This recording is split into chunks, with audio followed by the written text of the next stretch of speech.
Olá, estudante do 9º ano. Para nós é um prazer estar aqui com vocês mais uma vez. Eu sou o professor Rivaldo Dantas e antes mesmo de começar a aula, eu tenho 2 recados. Vejam só o primeiro. Vocês já devem conhecer, mas nós temos que reforçar a possibilidade e a necessidade de vocês se inscreverem no nosso canal do YouTube, o EducaPE. Já somos uma comunidade com mais de 200 mil inscritos. Só falta você. Tá esperando o quê? Se inscreve, ativa o sininho. Toda vez que tiver um vídeo, uma aula importante, você vai receber a notificação. Não fique de fora. E além do canal do EducaPE, tem o Conecta Aí, um aplicativo, um app que você baixa gratuitamente no seu aparelho. Para quê? Para assistir às aulas sem consumir o pacote de dados, sem consumir da sua internet. Tá ok? Importante. Outro aviso importante, bem rápido, é que esta aula é a parte 2 do encontro que tivemos ontem. Espera aí, professor. Então eu tenho que assistir a parte 1 para depois assistir a parte 2? Não. Eu organizei, eu dividi de uma maneira que você pode assistir a parte 2 antes, mas não deixe de assistir a parte 1. Está tudo onde? Está tudo gravado e registrado onde? No nosso canal EducaPE lá no YouTube. Ok? Inscrevam-se. Bem, pessoal, então agora vamos realmente adentrar na nossa aula e qual é a temática que nós vamos dar continuidade. Os aspectos composicionais, as características que compõem um texto literário. Você sabe o que é um texto literário? Você deve saber, vocês devem ter uma noção, principalmente quem estava conosco ontem, já sabe o que é um texto literário. Para quem está chegando agora, eu vou fazer um breve resumo. É por isso que eu vou pedir tela cheia e nós vamos verificar agora características que compõem, características que integram as características composicionais dos textos literários. Vamos seguir esse índice rapidinho. O ponto 1 e o ponto 2 rapidinho. Vejam. Ponto 1. O que é literatura? Literatura vem de litera, vem do latim e significa letra. Trazendo para mim aqui agora, fechando a tela cheia, para eu conversar com vocês aqui cara a cara. Se litera vem do latim, significa letra, deu origem ao termo literatura, literatura é a arte da pintura, literatura é a arte da encenação? Não. Literatura é a arte que usa a letra, a palavra. Literatura, portanto, é a arte da palavra.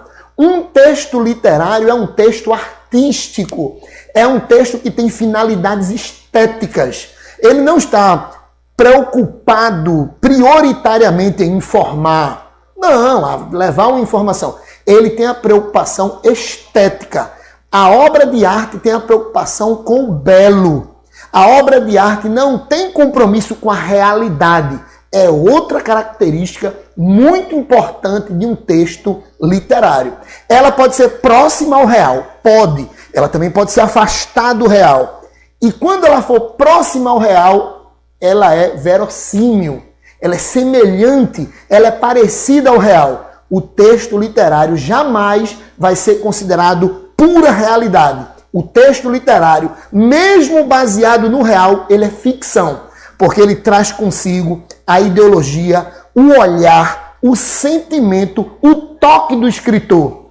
Vejam, quando aquele texto passa pela influência sentimental, emocional de alguém, ele já deixa de ser algo objetivo.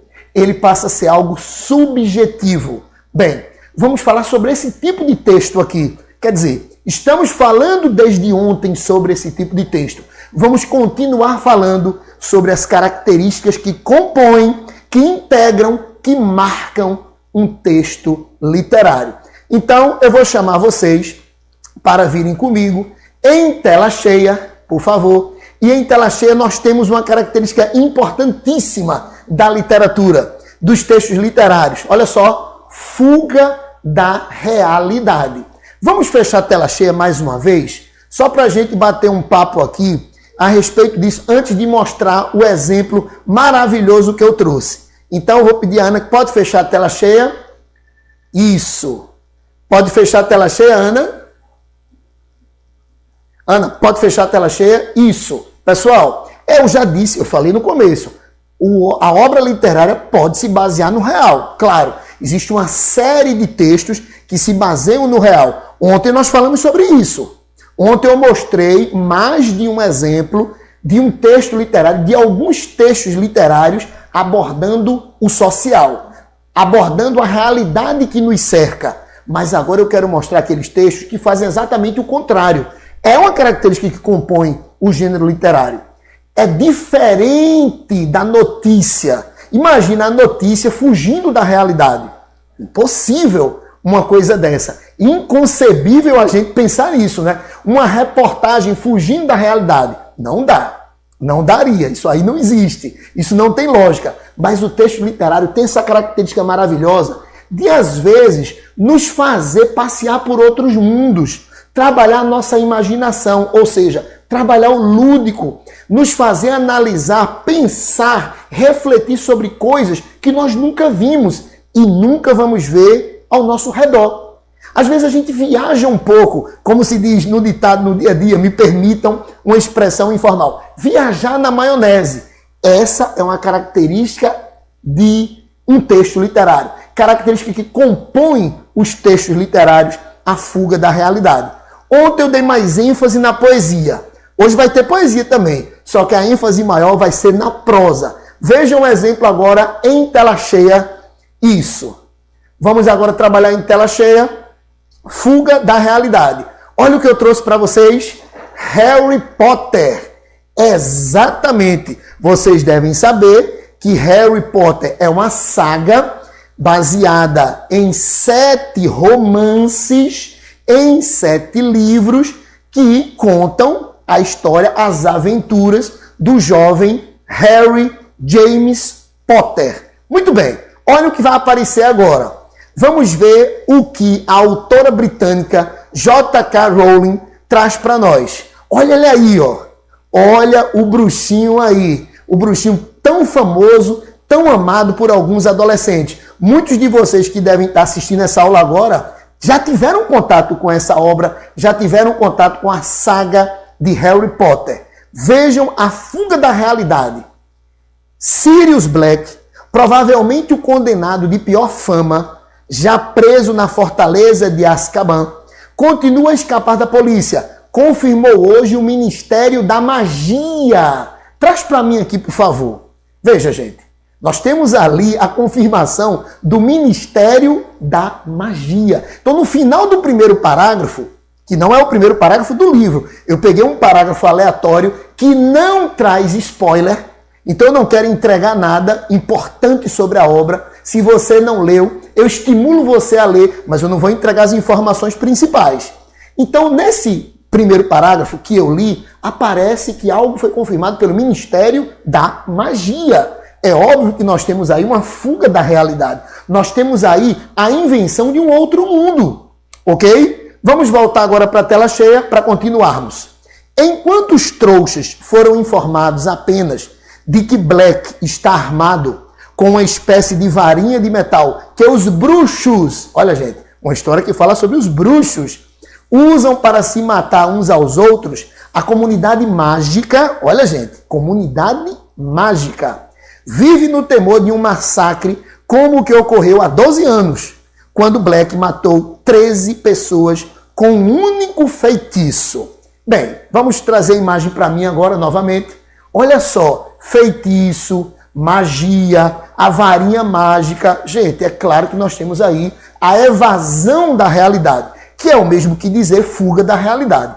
Fuga e evasão são palavras sinônimas. Tá legal? Bem, aí você tem a história de um adolescente, as aventuras de um adolescente, o Harry James Potter, que aos 11 anos descobriu que tinha poderes. Aos 11 anos descobriu que era um bruxo. Evidentemente, nós temos aí a fuga total da realidade. Ok? Eu tenho mais um exemplo para vocês. Um exemplo de grande sucesso. Tem muita gente que está assistindo agora que é fã desse livro. Por isso eu vou pedir tela cheia de novo. E em tela cheia, observem exatamente da escritora Stephenie Meyer, Crepúsculo. A saga Crepúsculo traz para nós o quê? Bem, Stephenie Meyer, ela foi a grande idealizadora da história envolvendo esse casal. Olha aí, esse casal belíssimo, esse casal enigmático. Nós temos aí a estudante Bella, ela é a estudante do ensino médio Bella, uma jovem adolescente, e o rapaz, que é um vampiro, não é verdade? Veja a fuga da realidade. Veja a evasão desse mundo concreto, desse mundo que está à nossa volta. E esse jovem que é o vampiro, que é o Edward. Vamos ver um trechinho que eu adaptei para ficar mais fácil de entendimento para quem nunca teve contato com a obra. É um diálogo entre duas amigas. Vejam. Jéssica diz assim: ó bem, ele é inacreditavelmente lindo. E Bella, a moça que está aí na imagem, responde: ele é mais que só isso. E Jéssica pergunta: é mesmo? O que mais? Bella responde: eu não sei explicar direito, mas ele é ainda mais inacreditável por trás do rosto. Um vampiro que tentava ser bom, que corria para cima e para baixo, salvando as pessoas para não se tornar um monstro. E aí Jéssica, terminando essa parte que eu trouxe, diz: e isso é possível? Bem, eu quero responder a Jéssica. Pode fechar aí a tela cheia? Jéssica perguntou: isso é possível? Um vampiro que sai correndo para cima e para baixo para ajudar as pessoas, para salvar as pessoas, para não se tornar um vampiro monstro? Jéssica pergunta para Bella: e isso é possível? Eu vou responder para a Jéssica. Eu não estou envolvido na história, claro, mas eu vou responder para a Bella, para a Jéssica, na verdade, e para todos vocês. Na literatura, tudo é possível. Então essa é uma característica fundamental que compõe os textos literários. No texto literário não há limites. No texto literário tudo é possível. Então a resposta para a Jéssica: sim, é possível sim, porque a arte nos dá asas para voar. E os textos literários usam bem isso e trazem mundos imaginários, nos fazendo fugir da realidade. Bem, vocês já entenderam que o texto literário nos faz evadir da realidade. Nós fugimos da realidade. Vamos ver uma outra característica agora? Vem comigo. Eu vou pedir tela cheia, e em tela cheia eu quero mostrar abordagem sentimental. É óbvio que isso é uma característica que faz parte de textos literários, poemas ou não, texto em prosa também. E eu trago mais um texto em prosa. Aproveitando tela cheia, eu mostro para vocês. Olha aí, exatamente esse livro, esse romance do autor John Green, A Culpa é das Estrelas. Um livro muito conhecido, virou filme, assim como Crepúsculo virou filme, assim como Harry Potter virou filme. A Culpa é das Estrelas também virou filme. Ainda bem, né? Essa história de amor, essa história belíssima envolvendo esse casal. Vamos ver. John Green, o autor desse livro que foi um best-seller, que é um best-seller, trazendo esse casal. O casal se chama Hazel, o nome da menina é Hazel Grace e o nome do rapaz é Augustus. Vamos ver um trechinho do livro que já aparece na tela de vocês. Ela, e aí está se referindo a Hazel, ela não queria 1 milhão de admiradores, só queria um.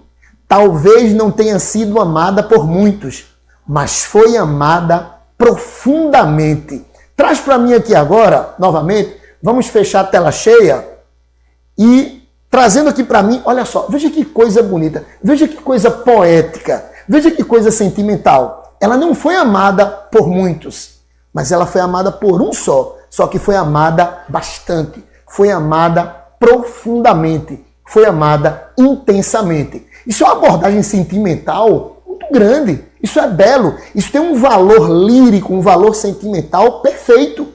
A literatura também, tem gente que associa a literatura, principalmente os poemas, apenas à questão do sentimento. Não, a literatura traz o lado sentimental também. E aí, essa história bacana, que eu não vou dar spoiler, mas que vocês devem ler o livro e também assistir ao filme, mostrando a história desse casal que se conhece num grupo de amparo a pessoas com câncer, e o restante eu vou deixar para vocês descobrirem sozinhos, porque aí é melhor e é muito mais gostoso. Bem, a gente viu a questão da fuga da realidade, tirando o que nós vimos ontem. Vimos agora a abordagem sentimental. Eu vou pedir tela cheia para nós vermos uma outra característica que compõe os textos literários. Expressão multimodal. Ih, rapaz, eu tenho que explicar bem isso, né? Então, antes do exemplo, eu peço para trazer para mim aqui novamente. Bem, o literato, o cara da literatura, ele pode se exprimir de formas diferentes. E nós temos aqui, eu vou mostrar para vocês, a poesia concreta. A poesia concreta não trabalha só com as palavras. Vocês viram o exemplo de Harry Potter, vocês viram o exemplo de Crepúsculo, vocês viram o exemplo de A Culpa é das Estrelas, livros que trabalharam só com a palavra. Afinal de contas, a palavra é o principal elemento e ferramenta da literatura. A literatura é o quê? A arte da palavra. Mas a poesia concreta usa a palavra formando uma imagem. Vai modificar a estrutura básica de uma poesia. Eu vou mostrar para vocês o concretismo, a poesia concreta, que sai do tradicional de versos e estrofes, dispõe, organiza as palavras de uma forma diferente, original, fazendo muitas vezes figuras, ou organiza as palavras de um jeito, formando uma outra palavra. Professor, não entendi muito bem. Vocês vão ver agora o exemplo, é um exemplo bem interessante. Expressão multimodal. Vai trabalhar com a palavra, mas também vai trabalhar com a imagem. Então vejam que já são dois vieses, são dois caminhos para passar a mensagem. Tela cheia novamente, e aí, olha, concretismo. Gente, o concretismo ele se estabelece de fato no Brasil no meio da década de 1950, mais propriamente em 1956. Tá bom? Houve uma exposição em São Paulo. São Paulo é o berço, São Paulo é o nascedouro de muitos movimentos artísticos. E o concretismo é um deles. Olha agora o que eu trago para vocês. Augusto de Campos. Gente, esse Augusto de Campos que aparece aí, ele é um dos três que são os precursores. Os caras que deram o pontapé inicial no concretismo aqui no Brasil. Já já eu digo o nome dos outros dois para quem quiser pesquisar. E olha o que Augusto de Campos trouxe para a gente. Gente, dá uma olhada nesse poema. Isso é um poema. Tem quantas palavras nesse poema? Quantas? Não vamos contar com as repetidas. Vocês vão ver que a palavra luxo aparece várias vezes. Luxo é uma palavra só, mas ele dispôs, Augusto de Campos dispôs, organizou, estruturou de um jeito que aconteceu o quê? Formou uma outra palavra. A união da palavra luxo, ou melhor, o acúmulo de muito luxo, o que é que formou? Formou a palavra lixo. Fecha a tela cheia, por gentileza. Vocês percebem que tem uma crítica ali, né? Tem uma crítica. Vocês em casa já devem estar pensando, pois é, luxo demais, luxo em demasia, vai trazer o supérfluo. Luxo demais, luxo exageradamente, vai trazer coisas dispensáveis. Não precisa de tudo isso. Para que eu preciso de uma caneta de ouro? Para que eu preciso de uma caneta de ouro? Isso é uma reflexão para vocês. Então, luxo demais foi disposto de um jeito que mostrou lixo, aquilo que pode ser descartado. Esse é o trabalho de um poeta do concretismo, Augusto de Campos, que deu o pontapé inicial nessa vertente aqui no Brasil, junto com Haroldo de Campos. Não vamos confundir. Augusto de Campos é um, Haroldo de Campos é outro, e o terceiro, que foi precursor dessa tendência aqui no Brasil, Décio Pignatari. O nome é um pouco estranho, né? O sobrenome, Décio Pignatari. Pesquisem um pouco mais sobre eles, mas enquanto isso, vocês vão analisar mais uma característica composicional dos textos literários em tela cheia. Vamos lá. E em tela cheia, vocês veem aí que a poesia também faz isso. Abordagem religiosa. Pode abordar o social, pode abordar o filosófico, pode abordar o sentimental, pode nos fazer fugir da realidade, pode trazer o multimodal, as palavras com a imagem, e pode trazer abordagem religiosa. Por que não? Observem, vocês conhecem essa imagem? É uma imagem. É uma imagem de uma santa. ela está com um animal. Eu vou colocar uma outra imagem, aí nós temos uma imagem que é de cerâmica, eu vou colocar agora um desenho, uma pintura. Olha a pintura. Já deu para perceber que ela está com um cordeiro, né? Ela está com um cordeiro. Gente, trata-se da Santa Inês. Isso. Essa daí é a Santa Inês. O dia dela é 21 de janeiro. Mas o que importa para a gente agora é o texto literário. E quem fez um texto literário sobre a Santa Inês? O padre José de Anchieta. E aí eu saio de textos mais atuais e eu volto mais de 400 anos. Porque essa produção que vai aparecer na tela agora é do século XVI. Observem. Cordeirinha Santa, de Jesus querida, vossa santa vinda, o diabo espanta.